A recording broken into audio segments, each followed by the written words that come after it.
বর্তমান সরকারের কাজে হলো যে একটা বৈষম্যহীন সমাজ ব্যবস্থা প্রতিষ্ঠা করা এবং তারই উদ্যোগের অংশ হিসেবে যাতে সমাজে কোনো রকম ডাউন সিনড্রোম বৈশিষ্ট্যসম্পন্ন ব্যক্তিদের সাথে এমনি জেনারেল পাবলিক যাতে কোনো বৈষম্য না থাকে সেই জন্য সরকার কিন্তু অনেক উদ্যোগ গ্রহণ করেছে। সারা দেশে প্রায় 103টি কেন্দ্রের মাধ্যমে আমরা কিন্তু তাদেরকে সেবা প্রদান করে থাকি এবং আপনারা জেনে আরও খুশি করবেন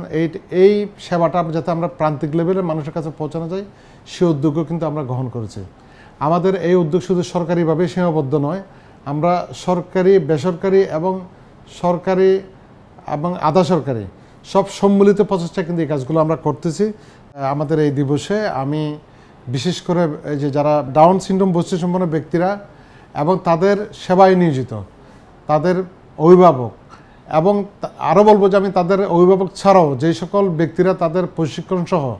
অন্যান্য শিক্ষাদানে নিয়োজিত তাদের সবাইকে আমি আমার অন্তঃস্থল থেকে আমাদের মন্ত্রণালয়ের পক্ষ থেকে মোবারকবাদ জানাচ্ছি, অভিনন্দন জানাচ্ছি।